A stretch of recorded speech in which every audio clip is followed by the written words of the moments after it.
আপনি কি কখনো ভেবেছেন আল্লাহ কেন বিশেষভাবে বাল সম্পর্কে আমাদের সতর্ক করেছেন? কুরআনে উল্লিখিত এই নামটি কেবল একটি ইতিহাস নয়। আজও পৃথিবীর কিছু প্রভাবশালী মানুষ, এলিট, ব্যবসায়ী প্রতি বছর গোপন বৈঠকে একত্রিত হয়। ঘন জঙ্গলের গভীরে, ক্যামেলার আড়ালে। সেখানে চলে অদ্ভুত কিছু আচার অনুষ্ঠান, রহস্যময় প্রতীক, যেগুলো অনেক সময় বালের সঙ্গে জড়িত বলে মনে করা হয়। তাহলে প্রশ্নটা থেকেই যায়, বাল কি এখনও উপাসিত হচ্ছে? হাজার হাজার বছর আগে মানুষ তাদের সবচেয়ে মূল্যবান জিনিস, এমনকি নিজের সন্তানদেরও এই মিথ্যা দেবতার জন্য উৎসর্গ করত। কারণ তারা বিশ্বাস করত যুদ্ধ জয়ের পেছনে, ক্ষমতা পাওয়ার পেছনে, সব কিছুর পেছনে আছে এই শক্তি। এমন বিশ্বাস আজও কিছু মানুষের মধ্যে বেঁচে আছে।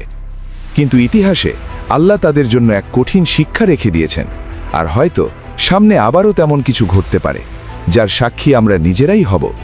এটাই সেই রহস্যময় এবং ভয়ঙ্কর গল্প, বালের গল্প, অতীত থেকে বর্তমান পর্যন্ত। আপনি দেখছেন আল্লাহর ছোঁয়া। আমাদের ইসলামিক রহস্যময় গল্পের ধারাবাহিকতা চলতেই থাকবে। মিস করতে না চাইলে সাবস্ক্রাইব করুন, ভিডিওতে লাইক দিন, আর কমেন্টে জানান আপনি কোথা থেকে দেখছেন। আপনি যদি প্রস্তুত থাকেন, চলুন শুরু করা যাক। একটু দাঁড়ান, আপনি কি ইংলিশে দুর্বল? ভোক্যাবুলারি মনে থাকে না? অনেক পড়েও কাজে লাগে না? তাহলে আপনার জন্য এসেছে ভোক্যাব থেরাপি, ইংলিশে দুর্বলদের জন্য বিশেষভাবে তৈরি একটি বই। এখানে রয়েছে সহজভাবে শেখার কৌশল, দরকারি শব্দভাণ্ডার এবং মনে রাখার স্মার্ট পদ্ধতি। যারা শুরু থেকে ইংলিশ ভালো করতে চান, তাদের জন্য এটি হতে পারে সেরা সহায়ক। আজই সংগ্রহ করুন ভোক্যাব থেরাপি এবং ইংলিশ ভয় নয়, আত্মবিশ্বাস নিয়ে শিখুন। ডিসক্রিপশনে লিংক দেয়া আছে, এক্ষুনি অর্ডার করুন।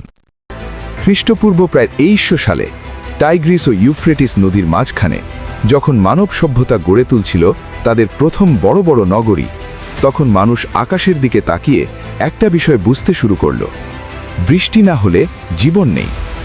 এই কারণেই প্রকৃতির অনিয়ন্ত্রিত শক্তি, বিশেষ করে ঝড় আর বৃষ্টি, মানুষের চোখে হয়ে উঠল এক ধরনের ঐশ্বরিক শক্তি। এই সময়ই আবির্ভাব ঘটে এক সত্তার, হাদাদ। হাদাদ ছিল বজ্র, বিদ্যুৎ আর বৃষ্টির প্রভু। কিন্তু মেসোপটেমিয়ায় তিনি খুব গুরুত্বপূর্ণ দেবতা ছিলেন না, কারণ সেখানে জীবন নির্ভর করত নদীর উপর, বৃষ্টির উপর নয়। কিন্তু এই অবস্থার পরিবর্তন হতে বেশি সময় লাগেনি। যখন এই বিশ্বাস পশ্চিম দিকে ছড়িয়ে পড়ল, লেভান্ট অঞ্চলে, অর্থাৎ আজকের সিরিয়া, লেবানন ও ফিলিস্তিনে, সব কিছু বদলে গেল। এখানে কৃষি সম্পূর্ণ নির্ভর করত আকাশের বৃষ্টির উপর। বৃষ্টি না হলে ক্ষুধা, ঝড় না হলে মৃত্যু। আর ঠিক তখনই হাদাদ আর ছোট কোনো দেবতা রইল না, সে হয়ে উঠল জীবনের প্রতীক। মানুষ ভয় পেত খরা, ক্ষুধা, নিয়ন্ত্রণ হারানো, আর এই ভয়ই গড়ে তুলল তাদের বিশ্বাস। হাদাদকে দেওয়া হলো একটি উপাধি, বাল, যার অর্থ প্রভু, মালিক, অধিপতি। শুরুর দিকে এটা শুধু একটি উপাধি ছিল, কিন্তু সময়ের সাথে সাথে সেই উপাধিই হয়ে উঠল তার পরিচয়। হাদাদের নাম ধীরে ধীরে হারিয়ে গেল, থেকে গেল শুধু একটাই নাম, বাল।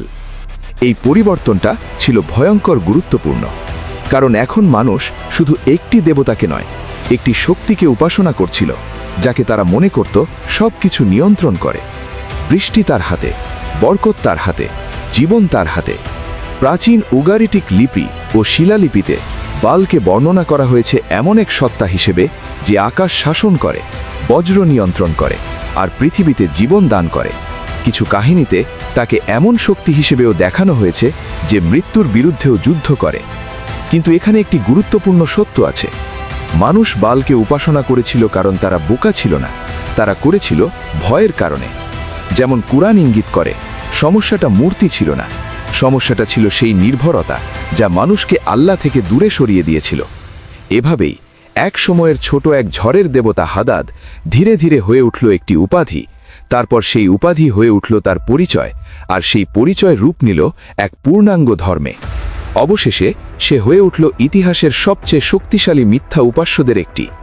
কিন্তু এটিই ছিল শুধু শুরু, কারণ বাল তখন আর শুধু একটি বিশ্বাস ছিল না, এটি হয়ে উঠেছিল একটি ব্যবস্থা। আর সেই ব্যবস্থা ধীরে ধীরে এগোচ্ছিল আরও অন্ধকারের দিকে।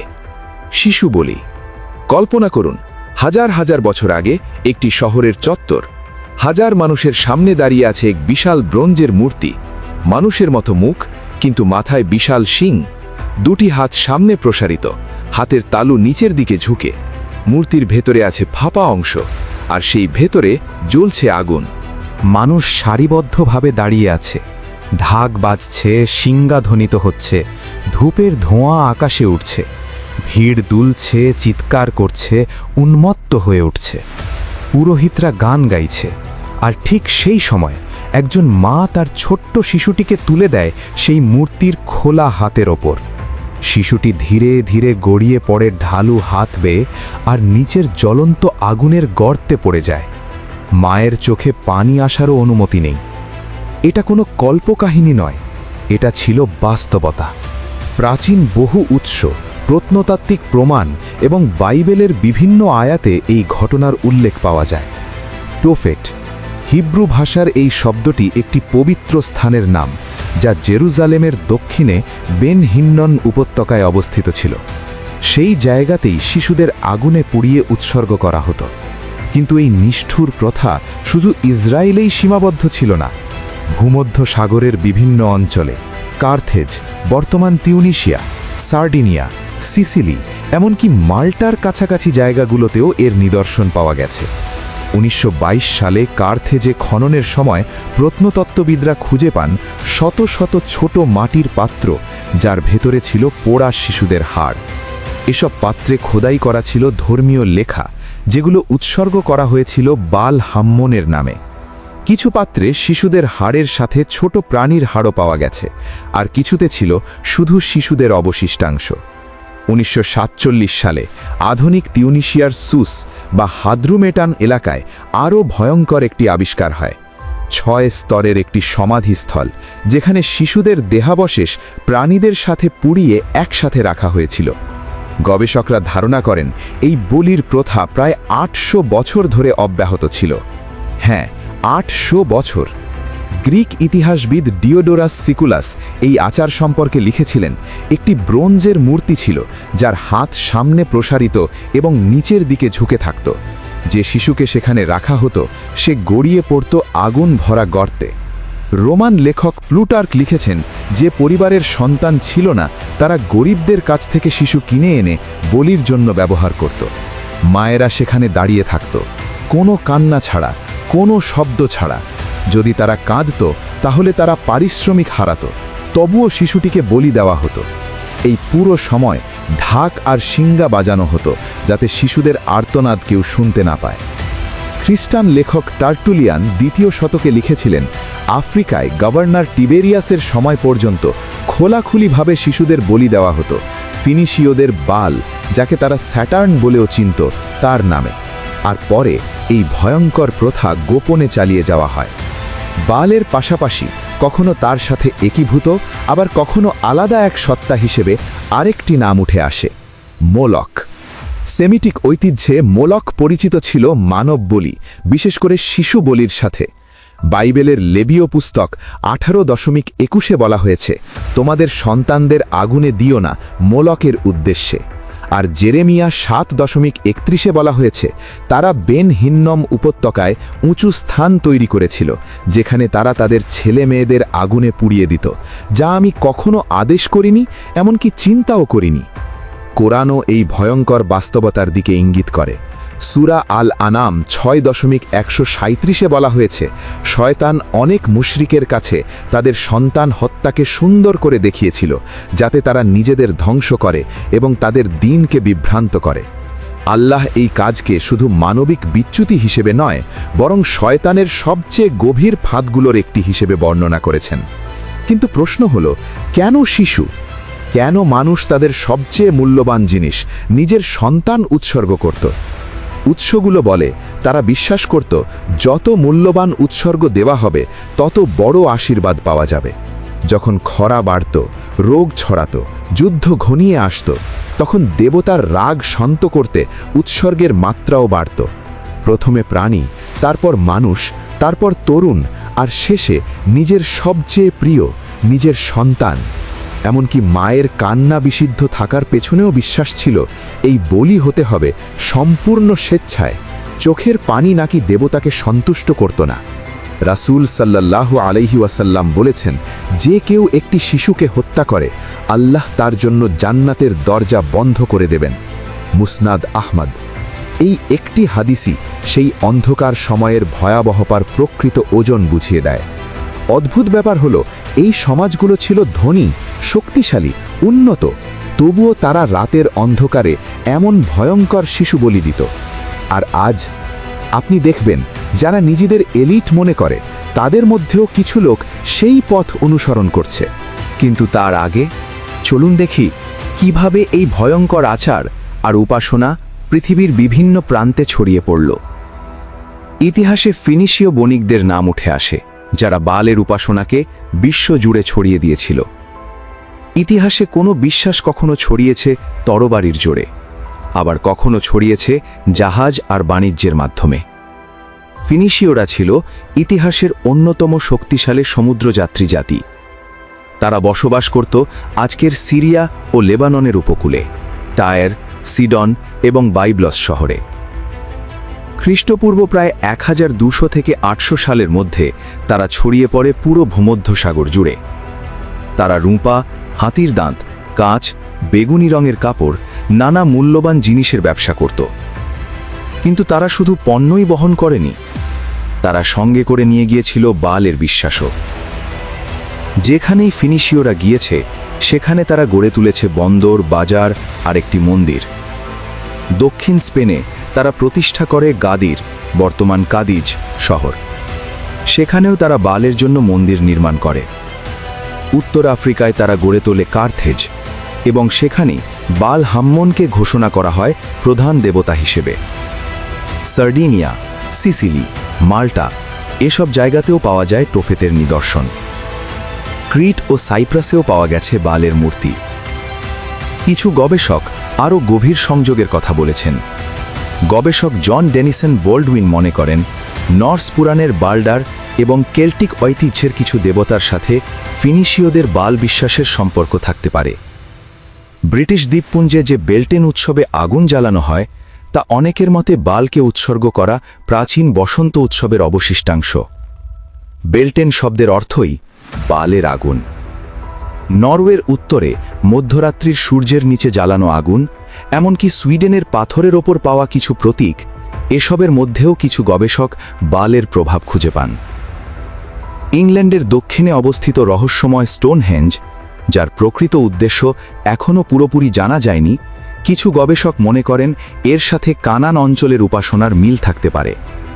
কারণ বালের উপাসনায় পবিত্র স্থানগুলো সাধারণত তৈরি করা হতো খোলা জায়গায়, উঁচু পাহাড়ে বা পাথুরে ভূমিতে, যা স্টোনহেঞ্জের গঠন ও অবস্থানের সাথে মিলে যায়। ইতিহাসবিদ হ্যারি মাউন্টেন লিখেছেন, ফিনিশীয় ধর্মের কেন্দ্রবিন্দু ছিল দুটি সত্তা, বাল সূর্যের দেবতা এবং অস্তার্তে চাঁদের দেবী। এই দুই শক্তিকে কেন্দ্র করে তাদের প্রভাব পশ্চিম ইউরোপ পর্যন্ত ছড়িয়ে পড়ে। রাসূল সাল্লাল্লাহু আলাইহি ওয়াসাল্লাম বলেছেন, শিরক এমনভাবে ছড়িয়ে পড়ে যেমন পিঁপড়ের পদচারণা, যা তুমি টেরও পাও না। আল হাকিম, যদিও সানাদ দুর্বল, কিন্তু অর্থটি সহিহ হাদিস দ্বারা সমর্থিত। বালের এই বিস্তার যেন সেই কথারই বাস্তব প্রতিফলন। মানুষ বুঝতেই পারেনি, ধীরে ধীরে এটি ছড়িয়ে পড়েছে এক বন্দর থেকে আর এক বন্দরে, এক মহাদেশ থেকে আর এক মহাদেশে, এক প্রজন্ম থেকে আর এক প্রজন্মে। আর এই বিশ্বাস খুব দ্রুত পৌঁছে যায় এক গুরুত্বপূর্ণ অঞ্চলে, কানান ভূমি, যেখানে বসবাস করত বনি ইসরাইল। বনি ইসরাইল ছিল ইতিহাসের সবচেয়ে বেশি সতর্ক করা জাতিগুলোর একটি। তাদের কাছে পাঠানো হয়েছিল হজরত মুসা আলাইহিসসালাম। তাদের দেওয়া হয়েছিল তাওরাত, সত্য পথ তাদের সামনে স্পষ্ট করে দেখানো হয়েছিল। তবুও তারা বারবার ফিরে গিয়েছিল বালের উপাসনায়। মুসা আলাইহিসসালাম মিশর থেকে তাদের বের করে এনেছিলেন। ফেরাউনের সৈন্যদল লোহিত সাগরে ডুবে গিয়েছিল। তারা নিজের চোখে অলৌকিক নিদর্শন দেখেছিল। তাদের জন্য আল্লাহর অস্তিত্ব ছিল একেবারে স্পষ্ট সত্য। তবুও কানান ভূমিতে প্রবেশ করার কিছুদিন পর তারা কানানীয়দের সাথে মিশতে শুরু করল, আর ধীরে ধীরে তাদের বিশ্বাস দ্বারা প্রভাবিত হয়ে আবার বালকে উপাসনা করতে লাগল। কিন্তু এটা কিভাবে সম্ভব হলো? কারণ সেই ভূমির বাস্তবতা ছিল এমন, জমি নির্ভর করত বৃষ্টির ওপর, আর তারা বিশ্বাস করত বৃষ্টি নির্ভর করে বালের ওপর। এই কারণে বাল ছিল না শুধু একটি মূর্তি, সে হয়ে উঠেছিল জীবনের নিশ্চয়তা। ইতিহাসে কিছু শিলালিপি থেকে জানা যায় এক সময় বনি ইসরায়েল একই সাথে আল্লাহ এবং অন্য সত্তাদের দিকেও ঝুঁকেছিল। এটা প্রমাণ করে তাওহীদের বিশুদ্ধতা ধীরে ধীরে দুর্বল হয়ে যাচ্ছিল। আর এই অবস্থায় বাল হয়ে উঠল সবচেয়ে বড় প্রতিদ্বন্দ্বী। কারণ উপরিভাগে কিছু মিল ছিল, উভয়কেই আকাশের সাথে সম্পর্কিত মনে করা হতো, উভয়কেই শক্তিশালী ভাবা হতো, উভয়ের সাথেই প্রাকৃতিক ঘটনার সম্পর্ক ছিল। কিন্তু সত্যটা ছিল সম্পূর্ণ ভিন্ন। আল্লাহ হচ্ছেন এক ও অদ্বিতীয় সৃষ্টিকর্তা, আর বাল মানুষের ভয় থেকে জন্ম নেওয়া একটি মিথ্যা প্রতিমা। 1975 সালে সিনাই মরুভূমিতে একটি শিলালিপি আবিষ্কার করেন প্রত্নতত্ত্ববিদরা। সিনাই মরুভূমিতে আবিষ্কৃত সেই শিলালিপিটি গবেষকদের স্তম্ভিত করে দিয়েছিল। পাথরে খোদাই করা ছিল ইয়াহুয়ে এবং তার আশেরা। এই একটি বাক্যই প্রকাশ করে দেয় বনি ইসরায়েলের কিছু মানুষ আল্লাহ ইয়াহুয়েতে বিশ্বাস করত, কিন্তু একই সাথে কানানীয় দেবী আশেরাকেও তার পাশে যুক্ত করেছিল। অর্থাৎ তারা একই সঙ্গে দুটি ধর্ম পালন করছিল, আর তাতে কোনো দ্বন্দ্ব দেখছিল না। এটা কোনো বিচ্ছিন্ন ঘটনা ছিল না। বাইবেলের লেখাগুলোতেই উল্লেখ আছে বনি ইসরায়েল বহুবার একই সাথে আল্লাহর জন্য এবং বালের জন্য কোরবানি দিত। এই বিষয়টা বুঝতে হলে চলুন কল্পনা করি খ্রিস্টপূর্ব প্রায় 900 সালের এক সাধারণ কৃষককে, যে বাস করছে কানান ভূমিতে। সে বছরে মাত্র একবার ফসল ফলায়, আর তার পুরো ফসল নির্ভর করে শীতের বৃষ্টির ওপর।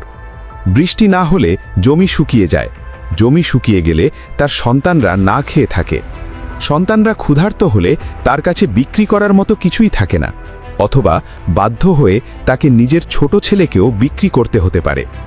তার জন্য আল্লাহ ইয়াহুয়ে ছিলেন জাতির প্রভু, যার বিধান ছিল, চুক্তি ছিল, মন্দির ছিল। কিন্তু পাশের গ্রামের ফিনিশীয়রা বহু বছর ধরে বালের উপাসনা করছে, আর তাদের ক্ষেত সবসময় সবুজ থাকে, এমনকি খরার সময়েও। তখন তার মনে প্রশ্ন জাগে, হয়তো আমি যদি দুজনকেই মানি তাহলে আমি আরও নিরাপদ থাকব। এই চিন্তা বিশ্বাস থেকে নয়, ভয় থেকে জন্ম নেয়। বাইবেল বারবার এই বিচ্যুতির কথা তুলে ধরেছে। জাজেস 2:11-এ বলা হয়েছে, বনি ইসরায়েল আল্লাহের দৃষ্টিতে মন্দ কাজ করল এবং বালদের উপাসনা করল। কুরআন এই ঘটনাকে আরও বিস্তৃত সত্য হিসেবে তুলে ধরে। সূরা আল বাকারা 261-এ বলা হয়েছে, তারা বারবার আল্লাহের নিয়ামত ভুলে গিয়ে অন্যের দিকে ফিরে গিয়েছিল। সূরা আন-নিসা 4:153-তে আল্লাহ বলেন, তারা রাসূলের কাছে আকাশ থেকে কিতাব নামাতে বলেছিল এবং মুসা আলাইহিস সালামকে বলেছিল, আমাদের সামনে আল্লাহকে প্রকাশ্যে দেখাও। এরপর তাদের অপরাধের কারণে বজ্রপাত তাদেরকে আঘাত করেছিল।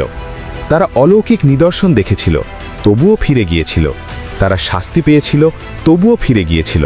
তারা ক্ষুধার মুখোমুখি হয়েছিল, তবুও ফিরে গিয়েছিল। রাসূল সাল্লাল্লাহু আলাইহি ওয়াসাল্লাম বলেছেন, আমার উম্মতের কিছু লোক আমার পর মূর্তি পূজায় লিপ্ত হবে। সাহাবারা বিস্ময়ে জিজ্ঞেস করলেন, তারা কি আল্লাহের সাথে শরিক করবে? তিনি বললেন, হ্যাঁ, কিন্তু তারা সূর্য, চাঁদ বা পাথরকে উপাসনা করবে না। তারা আল্লাহ ছাড়া অন্যের জন্য রোজা রাখবে, অন্যের নামে কোরবানি দেবে। ইবনে মাজাহ। বনি ইসরায়েলের বালের দিকে ফিরে যাওয়া শুধু তাদের দুর্বলতা ছিল না, এটি ছিল এক প্রাচীন ফাঁদ, যেখানে মানুষ বারবার পড়ে, প্রতিটি যুগে, প্রতিটি দেশে, যখন তারা ভয় পায়, যখন তারা অভাবের মুখে পড়ে। জেজেবেল, অন্ধকার এক যুগের নাম। ইতিহাসে কিছু নাম আছে যেগুলো শুধু একজন মানুষকে নয়, পুরো একটি যুগকে চিহ্নিত করে। জেজেবেল তেমনই একটি নাম। খ্রিস্টপূর্ব 9ম শতাব্দীতে ইসরায়েলের উত্তর রাজ্যে শাসন করছিলেন রাজা আহাব। তিনি ছিলেন শক্তিশালী, রাজনৈতিকভাবে বুদ্ধিমান এবং জোট গড়তে আগ্রহী। একদিন তিনি বিয়ে করলেন শক্তিশালী ফিনিশীয় নগরী টাইরের রাজা ইত্তবালের কন্যাকে। তার নাম জেজেবেল। এই নামের অর্থ নিয়ে মতভেদ আছে, তবে অনেক গবেষক বলেন এটি উগারিটিক লেখায় পাওয়া একটি বাক্য থেকে এসেছে, বাল কোথায়, অর্থাৎ এই নামের মধ্যেই লুকিয়েছিল সেই দেবতার প্রতি আকাঙ্ক্ষা। আর জেজেবেল সত্যিই তার নামের মতোই জীবনযাপন করেছিল। সে যখন টায়ার থেকে ইসরায়েলে আসে, সে একা আসেনি, সে সাথে করে নিয়ে আসে 450 জন বালের পুরোহিত এবং 400 জন আশেরার পুরোহিত। রাজধানী সামারিয়ায় সে নির্মাণ করে বালের জন্য এক বিশাল মন্দির। স্থাপন করা হয় বালের বেদি, উঠানো হয় আশেরার খুঁটি। এরপর শুরু হয় এক ভয়ঙ্কর অধ্যায়। আল্লাহের নবীদের হত্যা করা হতে থাকে। রাজা আহাব দুর্বল ছিলেন না, কিন্তু জেজেবেলের সামনে দাঁড়ানোর মতো দৃঢ়তাও তার ছিল না। এখন বালের উপাসনা আর শুধু ধর্মীয় বিষয় ছিল না, এটি জড়িয়ে যায় রাজনীতি, অর্থনীতি এবং রাজপ্রাসাদের ক্ষমতার খেলায়। বালের পুরোহিতরা রাজদরবারে বসে খেত, আর সত্যের অনুসারীরা লুকিয়ে থাকত গুহার ভেতরে। এই অন্ধকার সময়ের মাঝেই নীরবে আবির্ভাব ঘটে এক মানুষের। তার নাম হযরত এলিয়াস আলাইহিসসালাম। তিনি প্রাসাদে থাকতেন না, তিনি থাকতেন পাহাড়ে। তার মাথায় ছিল না কোনো সোনার মুকুট, ছিল না কোনো সেনাবাহিনী। তার কাছে ছিল শুধু একটাই জিনিস, আল্লাহের আদেশ। আর সেই আদেশ নিয়েই তিনি উঠে দাঁড়ালেন কার্মেল পর্বতে। মুখোমুখি হলেন 450 জন বালের পুরোহিত, জেজেবেল এবং রাজা আহাবের। আল্লাহ সূরা আস-সাফফাত 37-123 বলেন, নিশ্চয়ই ইলিয়াস ছিলেন রাসূলদের একজন। একটি ছোট বাক্য, কিন্তু এই একটি বাক্যের পেছনে লুকিয়ে আছে ইতিহাসের অন্যতম নিঃসঙ্গ সংগ্রাম। রাসূল সাল্লাল্লাহু আলাইহি ওয়াসাল্লাম বলেছেন, সর্বোত্তম জিহাদ হল একজন জালিম শাসকের সামনে সত্য কথা বলা। হযরত ইলিয়াস আলাইহিসসালাম ছিলেন এই কথার জীবন্ত উদাহরণ। জেজেবেলের প্রাসাদ, আহাবের সিংহাসন, সবকিছুর সামনে দাঁড়িয়ে তিনি একাই সত্যের পক্ষে অটল ছিলেন। তারপর এলো সেই মুহূর্ত, কার্মেল পর্বত, যেখানে সবকিছু বদলে যাবে। টানা 3 বছর ধরে কোনো বৃষ্টি হয়নি। জমি ফেটে গেছে, নদী শুকিয়ে গেছে, পশুরা মরে গেছে। বালবেক থেকে সামারিয়া, পুরো কানান জুড়ে ছড়িয়ে পড়েছে দুর্ভিক্ষ। রানীর প্রাসাদে খাবারের অভাব নেই, কিন্তু রাস্তায় শিশুদের চোখে ক্ষুধা। এই খরার শুরু হয়েছিল একজন মানুষের দোয়া দিয়ে, ইলিয়াস আলাইহিসসালাম। বর্ণনায় এসেছে, যখন বনি ইসরায়েল বালের উপাসনায় ডুবে গিয়েছিল, তখন তিনি আল্লাহর কাছে দোয়া করেন, হে আমার রব, তারা আপনাকে চিনতে বন্ধ করে দিয়েছে। তারা আপনার নবীদের হত্যা করেছে, তারা মূর্তির উপাসনা করছে। আপনি তাদের দিয়েছেন বাগান, নিয়ামত, রিজিক, কিন্তু তারা এর যোগ্য নয়। এই নিয়ামত পরিবর্তন করে দিন। আল্লাহ উত্তর দিলেন, আমি তাদের রিজিক তোমার হাতে দিলাম। তুমি অনুমতি না দিলে তারা কিছুই পাবে না। তখন ইলিয়াস আলাইহিসসালাম বললেন, হে আমার রব, তাহলে 3 বছর বৃষ্টি বন্ধ রাখুন। আর বৃষ্টি বন্ধ হয়ে গেল। এবার দেখুন বালের পুরোহিতরা কি করল। তারা দৌড়ে গেল মন্দিরে। দিনের পর দিন, সপ্তাহের পর সপ্তাহ তারা বালকে ডাকল, চিৎকার করল, বলি দিল, কিন্তু আকাশ থেকে এক ফোঁটা বৃষ্টিও নামল না। কারণ বৃষ্টি কখনোই বাল দিত না, কখনোই না। 3 বছর শেষে আল্লাহ ইলিয়াস আলাইহিসসালামকে আদেশ দিলেন আহাবের কাছে যেতে। তিনি রাজা আহাবের সামনে দাঁড়ালেন। আহাব তাকে দেখে চিৎকার করে বলল, তুমি কি ইসরায়েলের জন্য বিপদ নিয়ে এসেছ? ইলিয়াস আলাইহিসসালাম সংক্ষিপ্তভাবে জবাব দিলেন, আমি নই, তুমি ইসরায়েলকে বিপদের মধ্যে ফেলেছ। বালের উপাসনা করে, আল্লাহর আদেশ ত্যাগ করে। তারপর তিনি একটি প্রস্তাব দিলেন, সব মানুষ জড়ো হবে কার্মেল পর্বতে। বালের 450 জন পুরোহিত থাকবে সেখানে। 2 পক্ষই কোরবানি প্রস্তুত করবে, কাঠের ওপর রাখবে, কিন্তু কেউ আগুন জ্বালাবে না। যার ইলাহ আকাশ থেকে আগুন পাঠাবে সেই সত্য। মানুষ এই প্রস্তাব মেনে নিল। সকাল হলো, বালের পুরোহিতরা তাদের কোরবানি প্রস্তুত করল, আর শুরু করল চিৎকার। ঘন্টার পর ঘন্টা তারা ডাকতে থাকলো, নাচতে লাগলো, লাফাতে লাগলো। তাদের প্রথা অনুযায়ী তারা নিজেদের শরীর কাটতে শুরু করল ছুরি ও বর্ষা দিয়ে, যতক্ষণ না রক্ত প্রবাহিত হয়। এই আচারটি ছিল প্রাচীন উগ্রাটিক বিশ্বাসের অংশ, যেখানে বছরে একবার বালের মৃত্যু উপলক্ষে এমন রীতিনীতি পালন করা হতো। ইলিয়াস আলাইহিসসালাম এটা জানতেন, তাই তিনি তাদের উদ্দেশ্যে বললেন, আরও জোরে ডাকো। হয়তো সে চিন্তা করছে, হয়তো ভ্রমণে গেছে, হয়তো ঘুমাচ্ছে, তাকে জাগাতে হবে। এটা শুধু বিদ্রুপ ছিল না, কারণ তাদের কাহিনীতেই বলা হতো বাল প্রতি বছর মরে আর ঘুমায়, আর তার বোন তাকে খুঁজতে বের হয়। ইলিয়াস আলাইহিসসালাম তাদের নিজেদের বিশ্বাস দিয়েই তাদের সামনে সত্য তুলে ধরছিলেন। দুপুর পেরিয়ে গেল, সন্ধ্যা ঘনিয়ে এলো, কিছুই ঘটল না। এবার ইলিয়াস আলাইহিসসালাম এগিয়ে এলেন। তিনি পাথরের ওপর কোরবানি রাখলেন। তারপর করলেন একটি ছোট দোয়া, হে আমার রব, ইব্রাহিম, ইসহাক ও ইসরায়েলের প্রতিপালক, আজ প্রমাণ করে দিন আপনি ইসরায়েলের একমাত্র ইলাহ। আমি আপনার বান্দা, এবং আমি যা করেছি সব আপনার আদেশে। ঠিক সেই মুহূর্তে আকাশ থেকে আগুন নেমে এলো, তা জ্বালিয়ে দিল কাঠ, পাথর, কোরবানি সব। তারপর আকাশে জমল ঘন মেঘ, নামল প্রবল বৃষ্টি, মানুষ সেজদায় পড়ে গেল আর চিৎকার করে বলল, আল্লাহ ছাড়া কোনো উপাস্য নেই। আল্লাহ সূরা আস-সাফফাত 37 123 থেকে 132 বলেন, নিশ্চয়ই ইলিয়াস ছিলেন রাসূলদের একজন। যখন তিনি তার জাতিকে বললেন, তোমরা কি আল্লাহকে ভয় করো না? তোমরা কি বালকে ডাকছ আর শ্রেষ্ঠ স্রষ্টাকে ছেড়ে দিচ্ছ? আল্লাহ তোমাদের রব এবং তোমাদের পূর্বপুরুষদের রব। কিন্তু তারা তাকে অস্বীকার করল। অতএব তারা অবশ্যই শাস্তির সম্মুখীন হবে। তবে আল্লাহর একনিষ্ঠ বান্দাদের ব্যতীত আমি পরবর্তীদের মাঝে তার জন্য সুন্দর স্মৃতি রেখে দিয়েছি। ইলিয়াসের উপর শান্তি বর্ষিত হোক। আমি সৎকর্মশীলদের এভাবেই প্রতিদান দিই। নিশ্চয়ই তিনি আমার মুমিন বান্দাদের একজন ছিলেন। ভাবুন, একজন মানুষ 450 জন বালের পুরোহিতের বিরুদ্ধে, একটি দোয়া, একজন রানীর ক্ষমতার বিরুদ্ধে, একটি সত্য, 1000 বছরের শিরকের ঐতিহ্যের বিরুদ্ধে। এটাই ছিল সত্যের বিজয়। সমুদ্রের দিগন্তে হঠাৎ দেখা গেল একটি ছোট মেঘ, মানুষের মুঠোর মতো ছোট। তারপর সেটি ধীরে ধীরে বড় হতে লাগল, আকাশ জুড়ে ছড়িয়ে পড়ল। আর 3 বছরের অপেক্ষার পর কানানের শুকনো ফেটে যাওয়া মাটির ওপর নেমে এলো প্রবল বৃষ্টি। বাল এটা করতে পারেনি, সে একটি ফোঁটা বৃষ্টিও নামাতে পারেনি। কিন্তু এই বিজয়ই ছিল না গল্পের শেষ, কারণ মানুষ খুব দ্রুতই চোখে দেখা সত্য ভুলে যায়। যখন জেজেবেল কার্মেল পর্বতের খবর পেল, সে কাঁপছিল, ভয়ে নয়, রাগে। তার পুরোহিতরা নিহত হয়েছে, তার দেবতা পরাজিত হয়েছে, আর মানুষ এক মুহূর্তের জন্য হলেও আল্লাহর সামনে নত হয়েছে। সে ইলিয়াস আলাইহিস সালামের কাছে একটি হুমকি পাঠালো, আগামীকাল এই সময়ের মধ্যে যদি আমি তোমাকে ওই পুরোহিতদের মতো না করি, তাহলে আমার দেবতারা আমার সাথেও একই কাজ করুক। ঠিক তখনই ঘটে গেল একটি অপ্রত্যাশিত ঘটনা।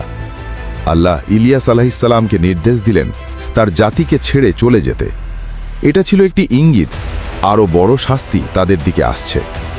এরপর শুরু হয় এক রহস্যময় অধ্যায়। আল্লাহ তাকে বলেন, অমুক স্থানে যাও, অমুক দিনে অপেক্ষা করো। একটি সৃষ্টি তোমার কাছে আসবে যা বজ্রের মতো, আগুনের মতো জ্বলন্ত। ভয় পেও না, তাতে আরোহণ করো। নির্দিষ্ট দিনে নির্দিষ্ট স্থানে ইলিয়াস আলাইহিস সালাম অপেক্ষা করছিলেন। তার সাথে ছিলেন আল ইয়াসা আলাইহিস সালাম। হঠাৎ আগুনের মতো রঙের একটি অদ্ভুত সত্তা ঘোড়ার আকৃতিতে তার সামনে এসে দাঁড়ালো। ইলিয়াস আলাইহিস সালাম তাতে আরোহণ করলেন। তারপর তিনি সেই সত্তার মাধ্যমে উঠে গেলেন শামের কাসিউন পর্বতের দিকে। উঠে যাওয়ার সময় তিনি নিজের চাদর নিচে ফেলে দিলেন আল ইয়েসায়ের জন্য। এটা ছিল একটি সংকেত, আমি তোমাকে বনি ইসরায়েলের দায়িত্বে রেখে গেলাম। এরপর আল ইয়েসা আলাইহিস সালাম ওই অঞ্চলের নবী হিসেবে প্রেরিত হন।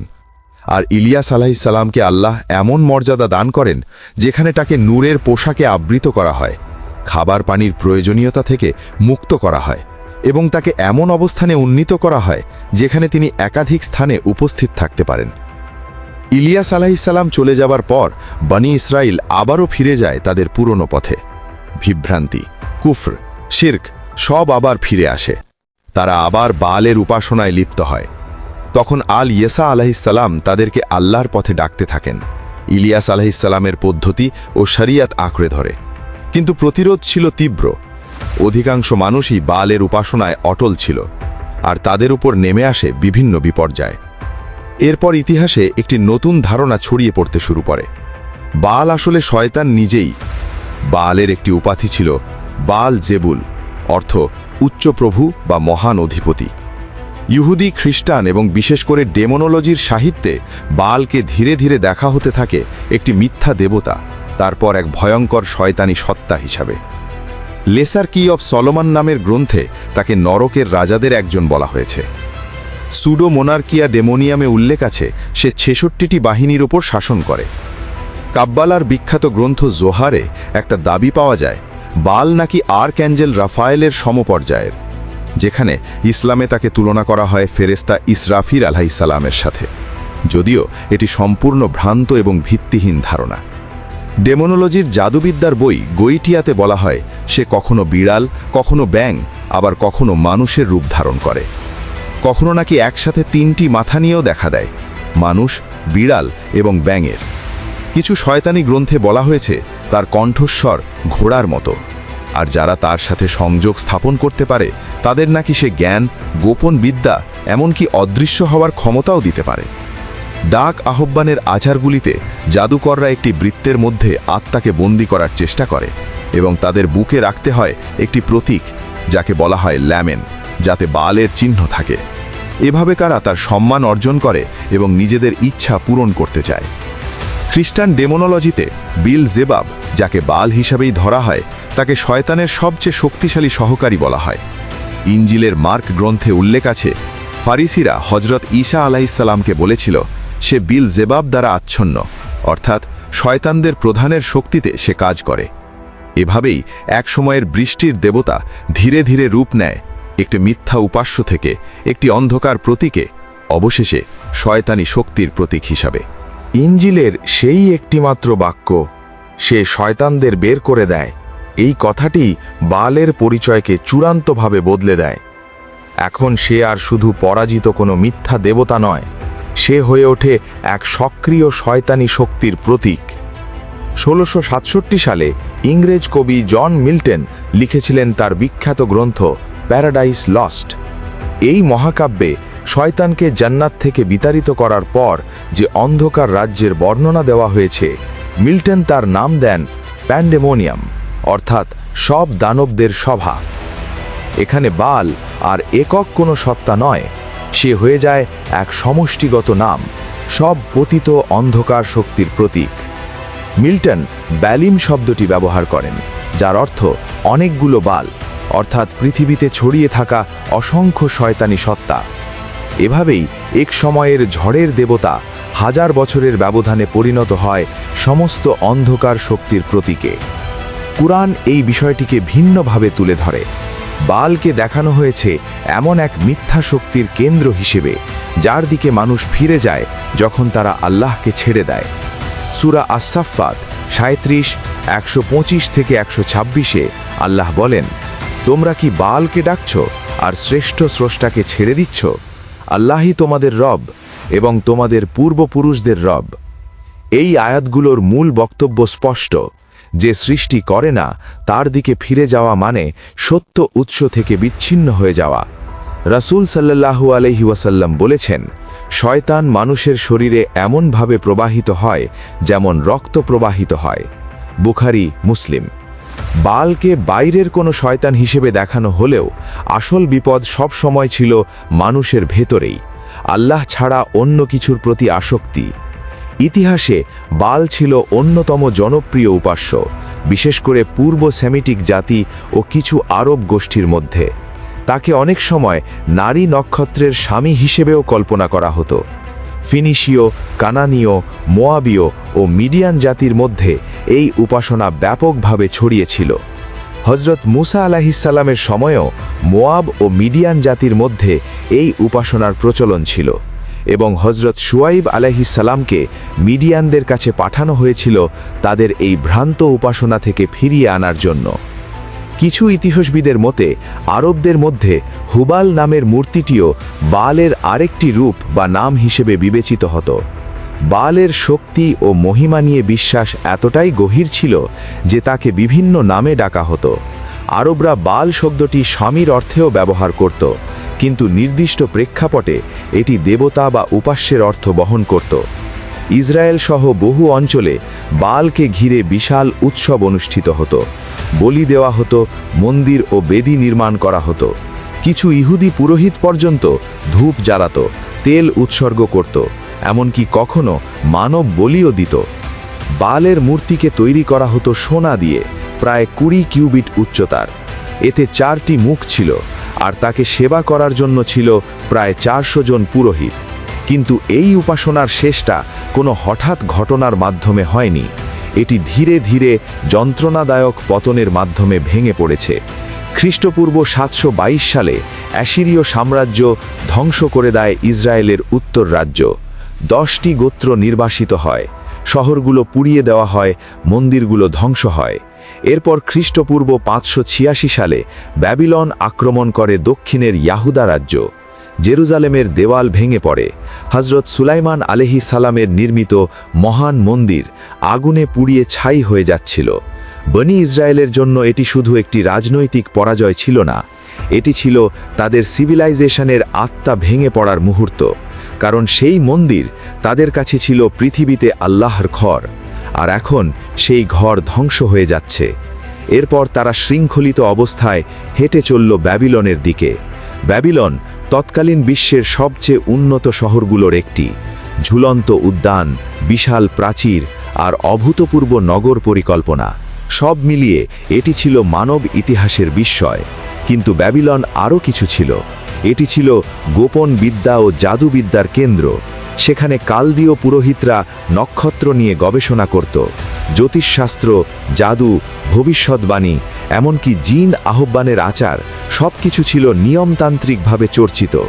মারদুক দেবতার মন্দির ছিল শহরের কেন্দ্রবিন্দু, কিন্তু তার চারপাশে ছিল অসংখ্য মন্দির, আচার এবং গোপন শিক্ষার কেন্দ্র। আর বনি ইসরায়েল এই শহরে প্রবেশ করল বন্দী হিসেবে।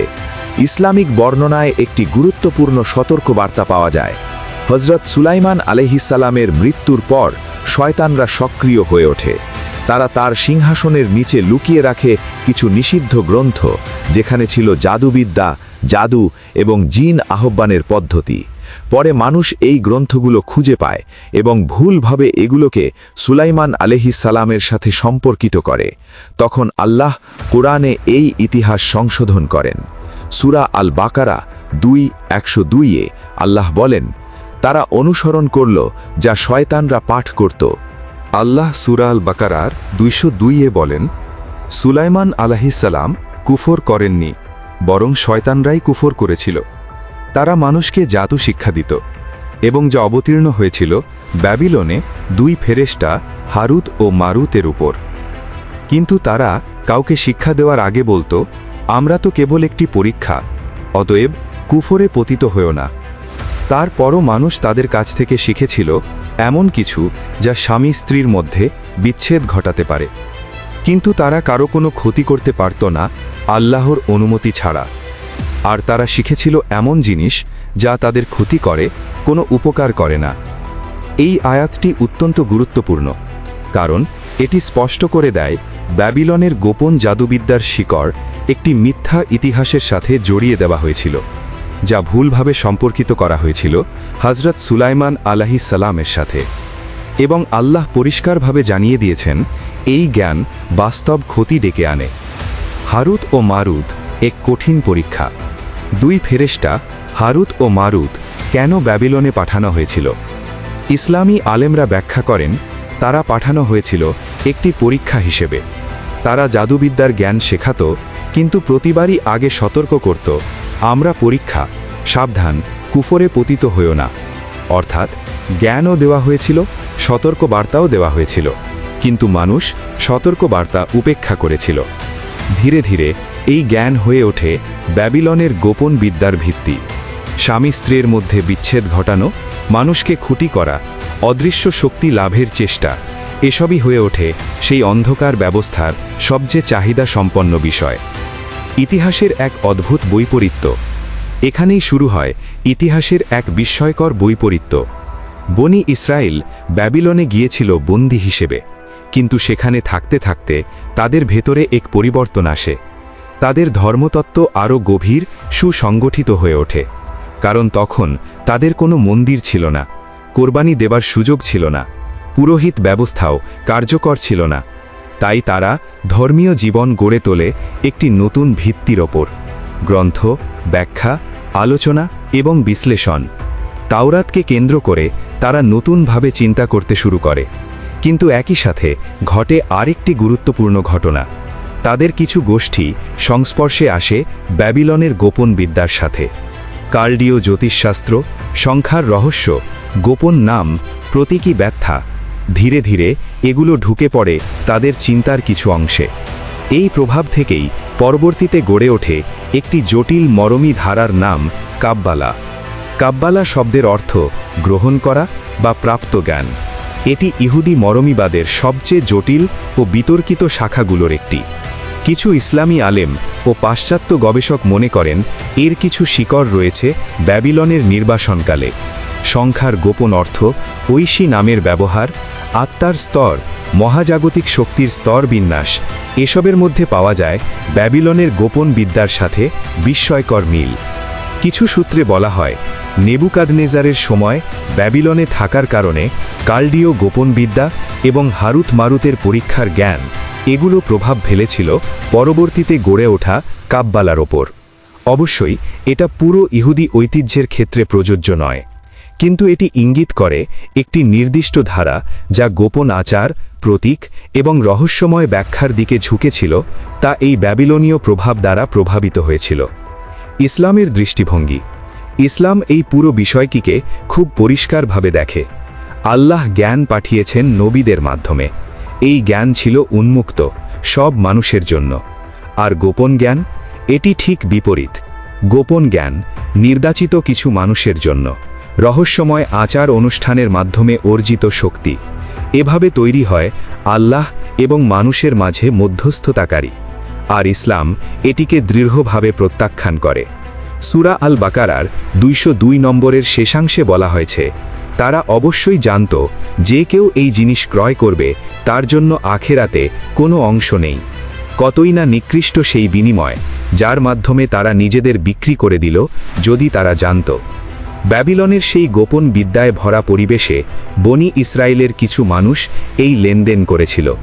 তারা তাদের আখেরাত বিক্রি করেছিল দুনিয়াবি শক্তি আর গোপন জ্ঞানের বিনিময়ে। আর সেই লেনদেনের প্রভাব আজও পৃথিবীতে প্রবাহিত হচ্ছে।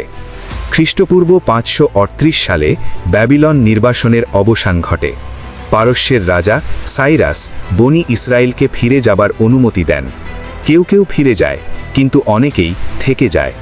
আর তারা সাথে করে নিয়ে যায় শুধু স্মৃতি নয়, ব্যাবিলনের গোপন ঐতিহ্য, জ্যোতিষশাস্ত্র, সংখ্যার রহস্য, গোপন আচার, জাদুবিদ্যা। ধীরে ধীরে এসব মিশে যায় ইহুদি মরমিবাদের সাথে। ব্যাবিলন থেকে শুরু হওয়া সেই গোপন ধারাটি সেখানেই থেমে থাকেনি। ধীরে ধীরে তা প্রবেশ করে খ্রিস্টান মরমিবাদে, আর পরে মধ্যযুগের অন্ধকার সময়ে গোপন সংঘ ও লজগুলোর ভেতরে নতুন নতুন রূপ নিতে থাকে।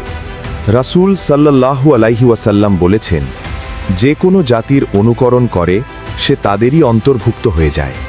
আবু দাউদ। ব্যাবিলনে দীর্ঘ অবস্থানের সময় এই সতর্কবাণী বাস্তবে পরিণত হয়েছিল।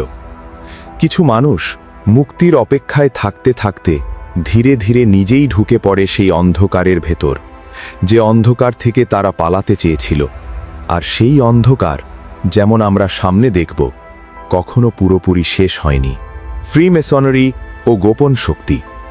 সুলাইমান আলাইহিসসালামের মন্দিরের রহস্য। লন্ডন, 1917 সাল।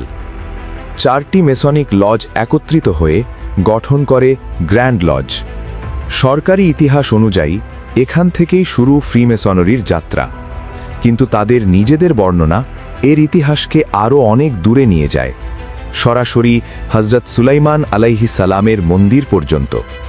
এবং এখান থেকেই শুরু হয় ইতিহাসের অন্যতম রহস্যময় দাবি। মেসনিক আচার অনুষ্ঠানের কেন্দ্রে রয়েছে একটি নাম, হিরাম আবিফ। বাইবেলের ফার্স্ট কিংস অধ্যায় 7-এ এই ব্যক্তির সংক্ষিপ্ত উল্লেখ পাওয়া যায়।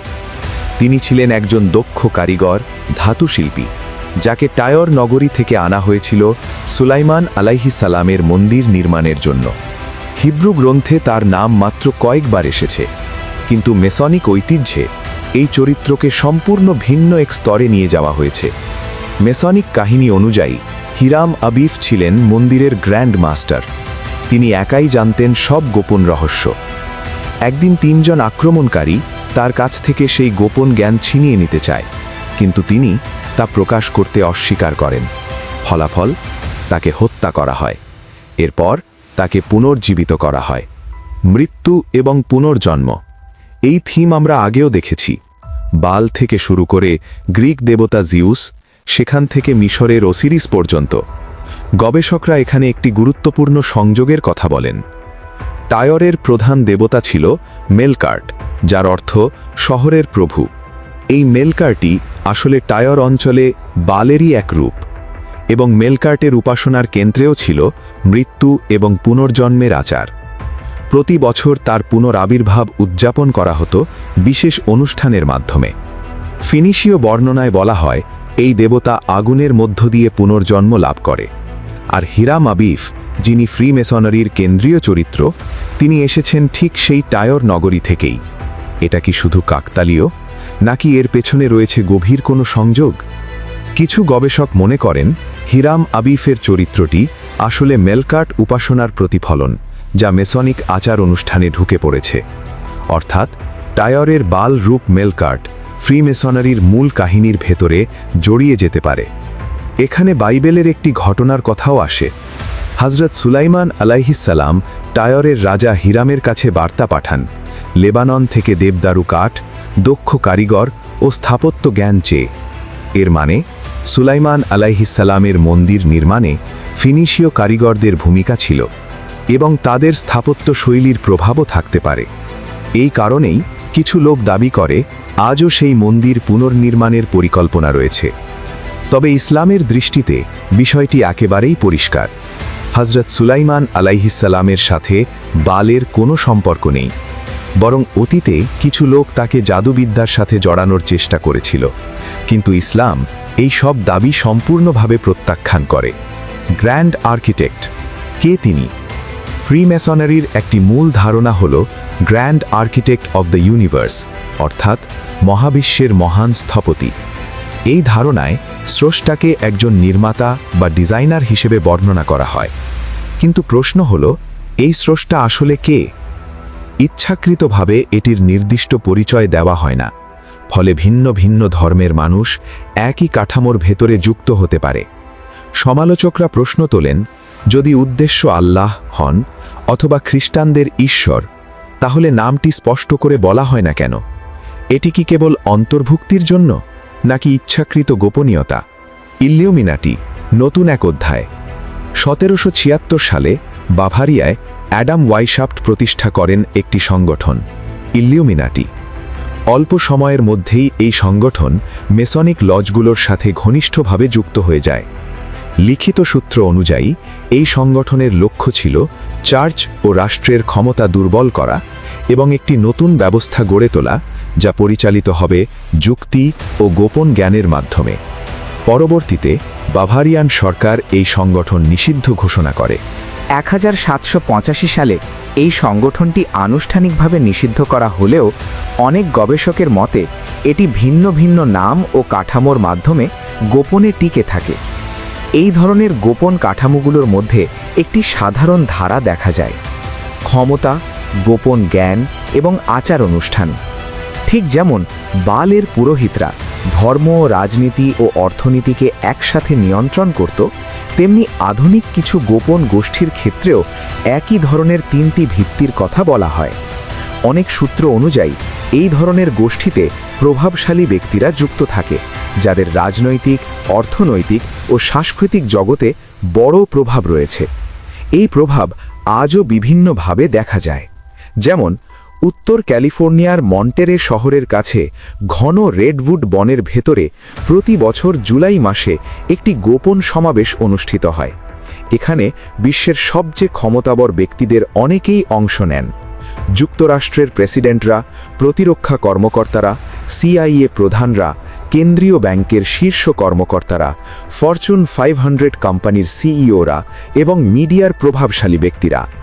এই সমাবেশের নাম বোহেমিয়ান গ্রোভ। দীর্ঘদিন ধরে এটিকে একটি প্রাইভেট ক্লাব হিসাবে উপস্থাপন করা হয়েছে, যেখানে অভিজাত ব্যক্তিরা গ্রীষ্মকাল কাটায়, গল্ফ খেলে এবং ব্যবসা নিয়ে আলোচনা করে। কিন্তু 2000 সালে সাংবাদিক অ্যালেক্স জোন্স গোপনে এই বনের ভেতরে প্রবেশ করেন এবং একটি ঘটনা রেকর্ড করেন। রাতের অন্ধকারে বনের মাঝখানে একটি বিশাল কৃত্রিম হ্রদের পাশে প্রায় 15 মিটার উঁচু একটি পাথরের প্যাঁচা মূর্তি দেখা যায়। তার সামনে ছিল একটা আগুনের মঞ্চ। রাতে টর্চ হাতে মানুষরা বনের ভেতর থেকে বেরোয়। দীর্ঘ পোশাক পরা অবস্থায় তারা নৌকায় করে হ্রদ পার হয়ে মঞ্চের সামনে জড়ো হয়।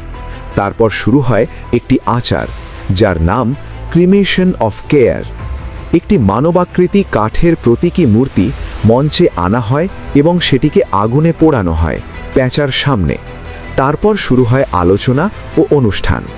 এই আচার নিয়ে পরে একটি বিতর্ক ওঠে, কারণ প্যাঁচার প্রতীককে অনেকেই প্রাচীন মোলক বা গোপন আচার অনুষ্ঠানের সাথে যুক্ত করেন। আয়োজকদের ব্যাখ্যা অনুযায়ী কেয়ার অর্থাৎ দৈনন্দিন চিন্তা, চাপ ও দুশ্চিন্তা এখানে প্রতীকীভাবে পুড়িয়ে ফেলা হয়। এটি একটি মানসিক মুক্তির অনুষ্ঠান। কিন্তু সমালোচকদের দৃষ্টিতে চিত্রটি ভিন্ন। প্রাচীন সভ্যতায় প্যাঁচা ছিল জ্ঞান, রাত এবং অদৃশ্য জগতের প্রতীক। ব্যাবিলন, সুমের ও মিশরীয় সংস্কৃতিতেও এর সাথে রহস্যময়তার সম্পর্ক ছিল। আর কিছু বর্ণনায় মোলকের ধারণার সাথেও এই প্রতীকের মিল খুঁজে পাওয়া যায়। এই আচার অনুষ্ঠানে যে কাঠের প্রতীকটি পোড়ানো হয় তাকে বিশ্লেষণ করলে দেখা যায় এটি একটি বলিদানের প্রতীকী রূপ। প্রাচীন বাল ও মোলক উপাসনায় সবচেয়ে মূল্যবান জিনিস উৎসর্গ করা হতো, প্রথম সন্তান, সেরা পশু বা সবচেয়ে দামি বস্তু। এখানে সেটিকে প্রতীকীভাবে বদলে দেওয়া হয়েছে। চিন্তা, দায়িত্ব, মানসিক চাপ অর্থাৎ সবচেয়ে মূল্যবান অভ্যন্তরীণ ভার। কিছু গবেষণায় বলা হয় মোলক উপাসনার মূল ধারণাই ছিল সবচেয়ে মূল্যবান জিনিস উৎসর্গ করা, যদিও সেটি প্রতীকী হয়। এই দিক থেকে দেখলে বোহেমিয়ান গ্রোভের এই আচারেও একই ধরনের কাঠামোগত মিল পাওয়া যায়। কারা অংশ নেয়? প্রকাশিত তালিকা অনুযায়ী এই সমাবেশে অতীতে বা বিভিন্ন সময়ে যুক্ত ছিলেন Richard Nixon, Ronald Reagan, George H W. Bush, George W. Bush, Henry Kissinger, Dick Cheney, Donald Rumsfeld, Alan Greenspan এবং ওয়াল্টার ক্রনকাইট। রিচার্ড নিক্সন 1971-এর একটি রেকর্ডিংয়ে বোহেমিয়ান গ্রোভকে বর্ণনা করেছিলেন অত্যন্ত অদ্ভুত ও অস্বাভাবিক একটি জায়গা। তবুও তিনি বহু বছর সেখানে অংশ নেন। এই সংগঠনটি শুধু পুরুষদের জন্য, নারীদের প্রবেশ সম্পূর্ণ নিষিদ্ধ। 2000 সালে অ্যালেক্স জোন্স এবং তার সহযোগী এই বনে প্রবেশ করে ভিডিও ধারণ করেন। ভিডিও প্রকাশের পর ব্যাপক প্রতিক্রিয়া তৈরি হয়। মূলধারার মিডিয়া বিষয়টি অনেকাংশে এড়িয়ে যায় বা হালকা করে উপস্থাপন করে, কিন্তু ভিডিওটি একটি বাস্তব রেকর্ড হয়ে যায়, যা আগে শুধুমাত্র গুজব হিসাবে বিবেচিত হতো। পরবর্তীতে বোহেমিয়ান ক্লাব স্বীকার করে এই আচার সত্যি অনুষ্ঠিত হয়, তবে তাদের দাবি এটি সম্পূর্ণ প্রতীকী। এখন মূল প্রশ্নটি থেকে যায়, কেন বিশ্বের সবচেয়ে ক্ষমতাবর কিছু মানুষ প্রতি বছর একটি বনের ভেতরে গিয়ে আগুনের সামনে একটি গোপন আচার পালন করেন? এক দৃষ্টিভঙ্গি বলছে এটি শুধু একটি সামাজিক ক্লাবের ঐতিহ্য। কিছু মানুষ বলেন এই সমাবেশে অংশগ্রহণকারীরা শুধু গ্রীষ্মকাল কাটান। তারা পুরনো বন্ধুদের সাথে দেখা করেন, কবিতা পড়েন, সঙ্গীত শোনেন এবং প্রকৃতির মাঝে সময় কাটান। তাদের মতে এই আচারটি শুধু একটি আনুষ্ঠানিক উদ্বোধন। কিন্তু সমালোচকরা একটি ভিন্ন প্রশ্ন তোলেন। যখন পৃথিবীর বড় অংশ ক্ষুধা, যুদ্ধ আর রোগে কষ্ট পাচ্ছে, তখন কেন এই মানুষরা কেয়ার বা দুশ্চিন্তাকে পুড়িয়ে ফেলছে? কেয়ার মানে হলো দায়িত্ববোধ, বিবেক এবং জবাবদিহিতা। তাহলে প্রশ্ন ওঠে, এই দায়িত্ববোধকে প্রতীকীভাবে পুড়িয়ে ফেলার অর্থ কী? কিছু পর্যবেক্ষক আবার মনে করেন এখানে একটি কাঠামোগত মিল দেখা যায় প্রাচীন বাল উপাসনা ব্যবস্থার সাথে।